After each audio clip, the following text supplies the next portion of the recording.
Here is the story of a proud princess married to a pauper. Long ago there was a king. He had a beautiful and only daughter. The princess became very proud and insolent because of her beauty and wealth.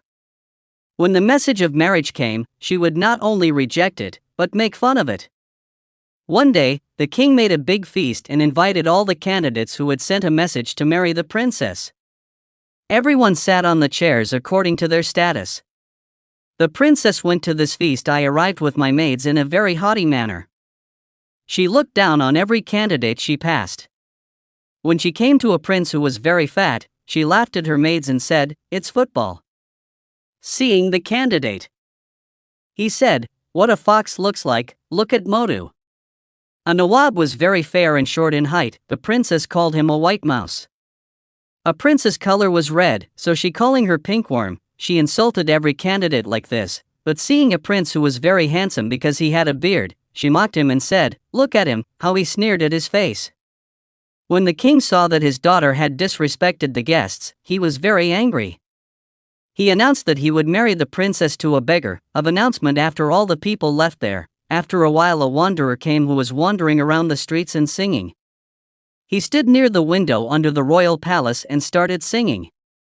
The king heard his voice. So he ordered a servant to call the poor man in. The servant took the poor man with old torn clothes, and the poor man sang a very good song in front of the king and the princess. After the song, the poor man asked the king for a reward. "I sang now to you a lot, I will also give a good reward. I will marry my daughter to you." When the princess heard this, she became upset. She cried a lot and made a noise, but the king did not listen to her. "I had promised that I will marry you to a beggar, now I am fulfilling that oath." Saying that, the king married the proud princess to a wandering beggar and then ordered that you marry your husband. Get ready to go. Princess walked with the beggar crying. On the way she passed a hunting ground. She was surprised to see a huge hunting ground. She asked the beggar whose it was. "I heard that you made fun of a bearded prince. The hunting ground belongs to him. If you had married her, it would have become your property." The poor man replied, "What have I done?" After he took a cold breath, he reached a very beautiful garden. Seeing the garden, the princess asked again, "Whose garden is this?" "This garden also belongs to the same bearded man." The poor man said slowly. The princess was sorry. He said, "I am so unlucky." Then they passed in front of a big grand palace. Seeing such a big and beautiful palace, the princess asked, "Who is the owner of this palace?" The lawyer told her that this palace also belongs to the same bearded prince. If you had married him, it would have been all yours. Oh God! I made a big mistake. I wish I had married him. The princess regretted.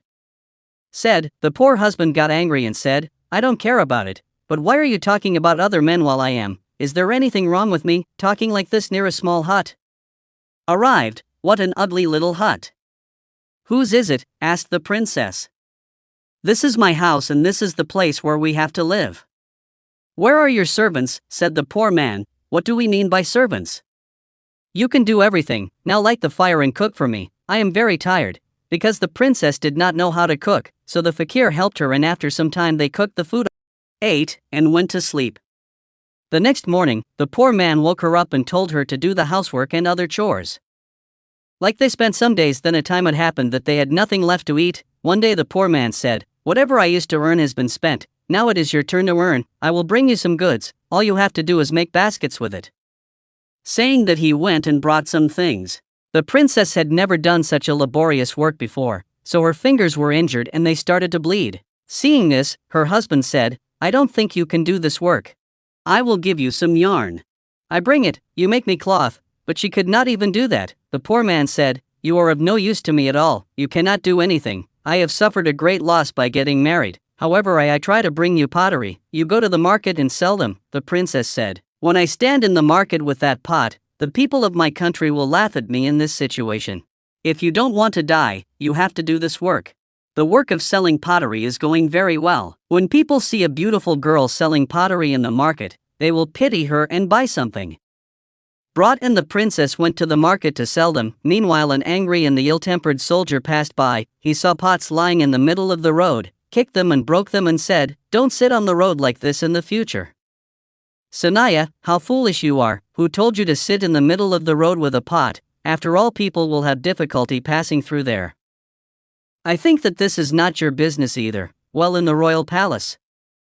I will go, maybe there is something for you. They came out. The next day in the evening the fakir came back and said to the princess, the place of the assistant cook has been found for you in the royal palace. Now at least we will get food well, and thus a proud princess a helper cook.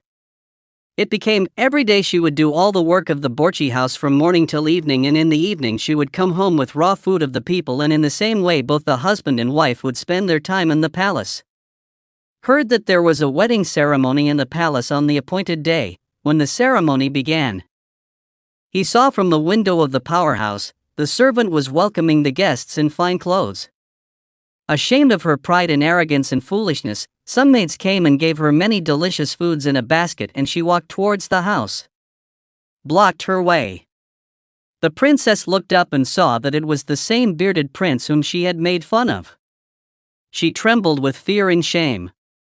Unable to control himself and panicking, the baskets fell from his hands and the food fell out of it and scattered all around. All the courtiers started laughing at the princess's condition, that somehow the ground would split and she would fall into it. She jerked her hand away and wanted to run away. Know that I am the same wanderer who lives in the hut with you. I am the same soldier who broke your dishes. Pride has been cured and you have learned a good lesson, so forget these things. Look, our wedding ceremony is taking place. Meanwhile, the maids took her away. Seeing that her parents and all her courtiers were also there, people congratulated her. Now the princess had completely changed, her pride and arrogance and hatred of others had disappeared, she had learned how to live.